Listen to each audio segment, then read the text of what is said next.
Put some mustard on my biscuit. Biscuits and mustard. French fried potatoes. French fried potatoes, yes.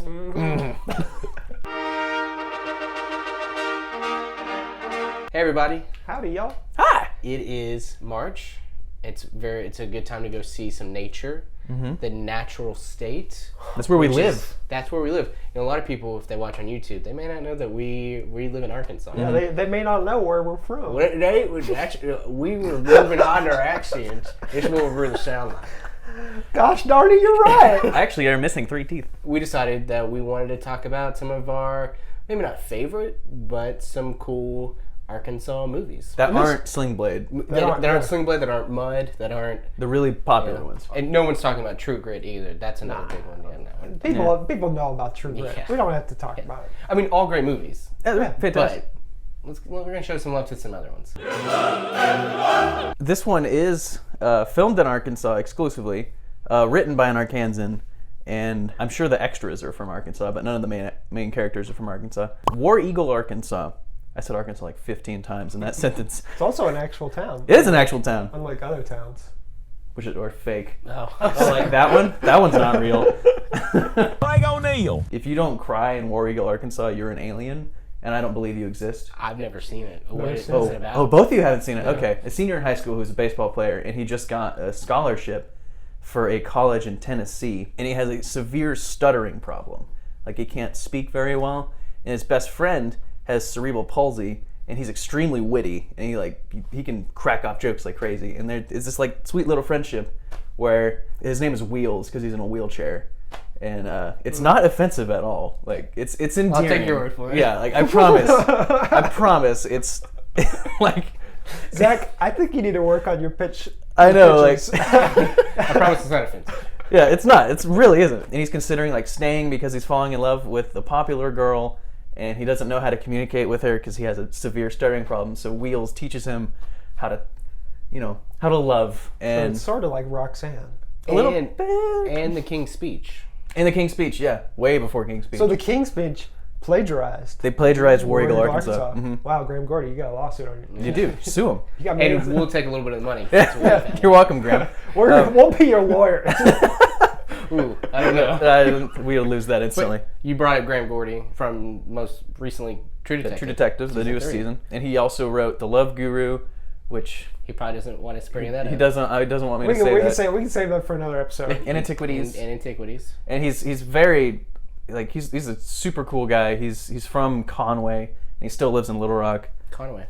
Yeah, You that probably can't town. say Conway. Yeah, but And it's a baseball shirt. whoa, it's Conway and baseball, and you haven't seen War Eagle, Arkansas. It's a very, very sweet movie, and again, if you don't cry, like, you don't exist. I think a good testament to movies that come out in Arkansas or that are from around where we either grew up or live or see is you're proud of it. So Yeah. it's a movie you're proud of. It is, and there's no stereotypes, like, because Graham is known for, like he told me that, like, he's the Southern guy because he's from here, and he doesn't rely on stereotypes. Yeah. Like, there's just people with Southern accents. That's it, and that's my pitch for War Eagle, Arkansas. Or your pitch got better at the end. Yeah, It did. We actually work with someone who worked on the film. Oh yeah, Theba Lawley, Who's worked on a lot of things. She worked on Stone Cold with Brian Bosworth And Sling Blade. Sling Blade. and Sling Blade. Yeah. But she was an associate producer on War Eagle, Arkansas, and she wanted me to mention that.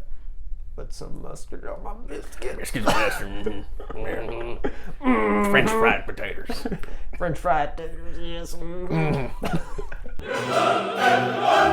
Guys, I'm going to be real. Mine's not a great movie. It's a fun movie. It is The Town That Dreaded Sundown. As soon as you hear it, you're like, well, this is going to be good. It's not. So this is a slasher movie that came out right at the beginning of this slasher movie craze. I mean, it came out a few years after Black Christmas and Texas Chainsaw Massacre, but right like a year or two before Halloween. This is kind of one of the founding fathers of slasher films, but it's so bad. That's what's kind of fun about it, is there's some really good parts. Like, every time it is a horror film, it is fantastic. It takes place in Texarkana, Texas, and Texarkana, Arkansas. It was shot there, shot kind of in several Arkansas towns, but it's based on a true True story. Amityville Horror. Yeah, True story. yeah, of this phantom killer from the 40s who just kind of showed up, killed a bunch of people, and then was never heard from again. It follows the Texas Ranger, J.D. Morales. Oh, that's your why- name. My That's why you name. Yeah, as he's hunting hunting this guy, and how the town is just freaked out by it. It's totally like everywhere, but that's kind of what I love about it. Yeah. So one minute you're watching this murderer like kill this girl with a trombone, with a knife on the slide of the trombone. Yeah. And then you have like this slapstick comedy of the cops trying to find this guy. Oh my God. I mean, there's a character named Sparkplug, and he's my. he's a cop and he's driving, and he's like, and they're driving these police cars, and they're chasing who they think is a suspect. And all of a sudden, they just veer off and like launch into a lake. At one point, they decide, because the killer is targeting young couples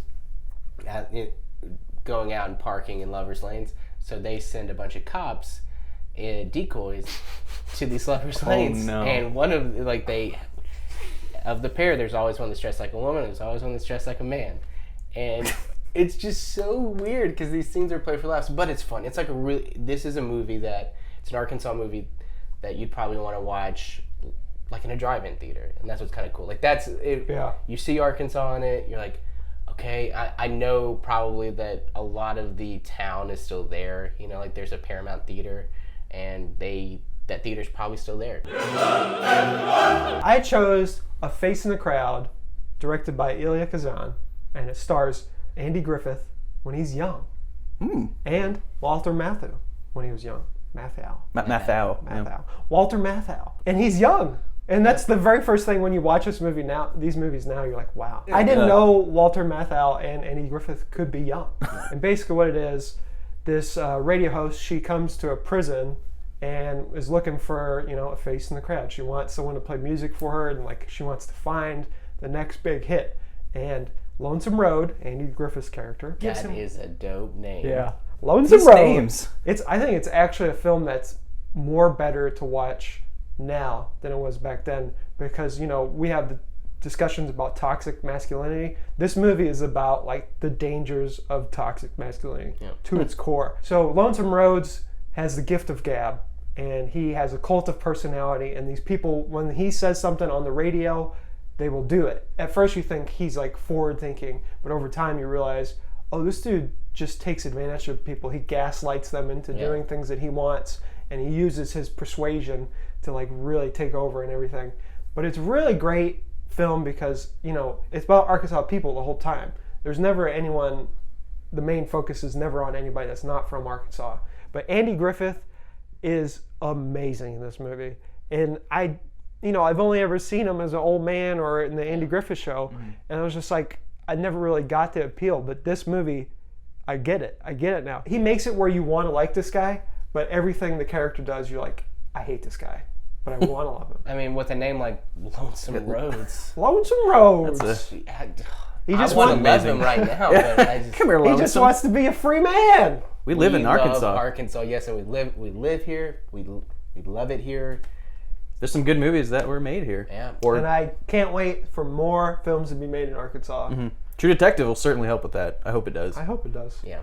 Maybe less northwest Arkansas and more like Central. places Around where here? I live, Yeah.